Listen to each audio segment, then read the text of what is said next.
অঙ্গ লাভের সৌভাগ্য থেকে আমি বঞ্চিত হয়েছি।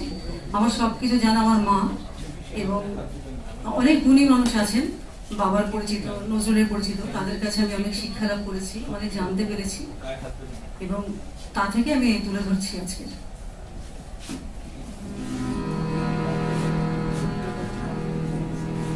বাবা আগে পল্লীগীতি গাইতেন, পল্লীগীতি রচনা করেছেন। তা আমি আজকে এই প্রসঙ্গে একটা, এবং উনি 1347 সালে একটা বই বের করেছিলেন বাবা সুজনের গান বলে, পল্লীগীতির উপরে। সেটা স্বস্তি বচন লিখেছিলেন কাজী নজরুল ইসলাম। আমি সেটা থেকে বরং একটু পাঠ করে শোনাই।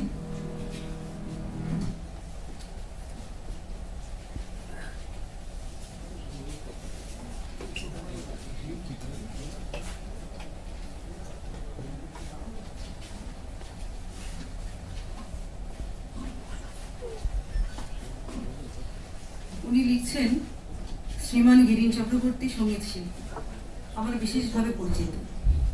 এই পরিচিতির ঊর্ধ্বে তাঁর যে নির্বিশেষ রূপ, তিনি পল্লী কবি।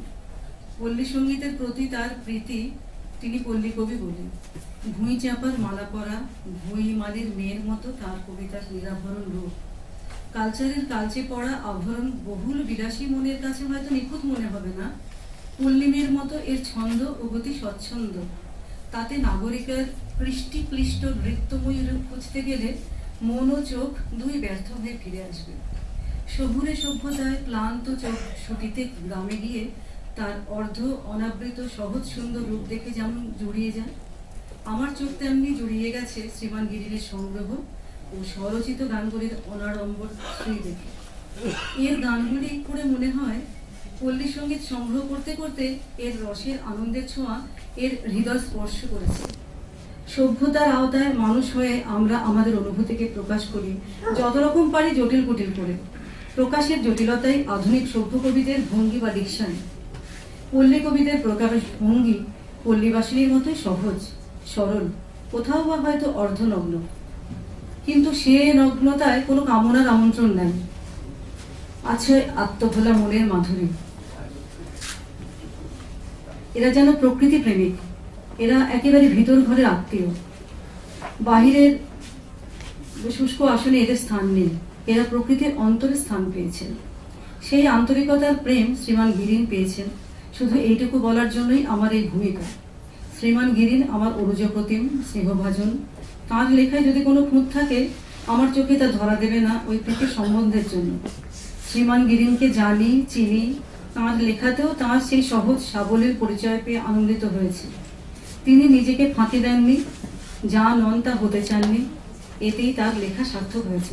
কল্যাণার্থী কাজী নজরুল ইসলাম।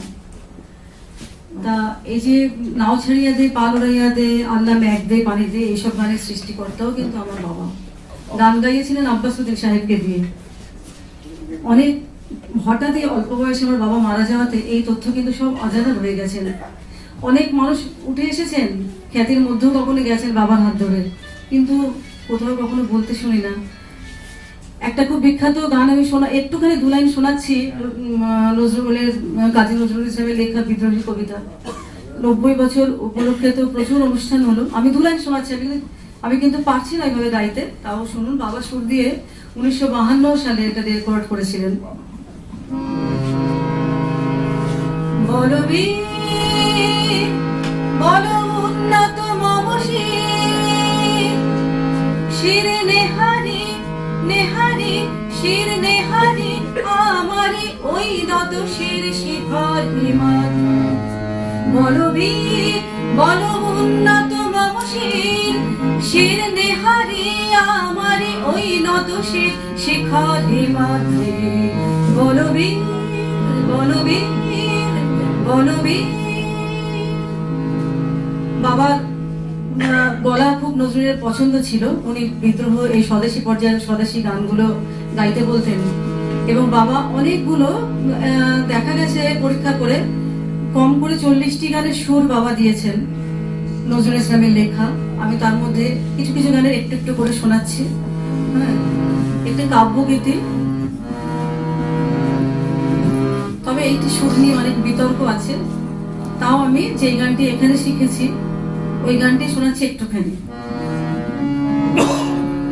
বেল ফুল এনে দাও, চাই না বকুল,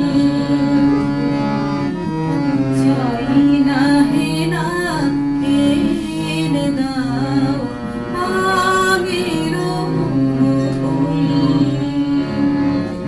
গোলাপ বড় গরবি, এনে দাও করবি, চাপা এনে দাও নয়, বাঁধবো না চুল।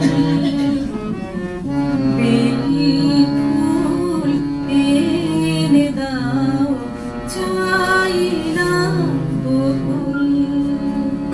লোকঙ্গে আগেকার গান শুনুন। বন্দি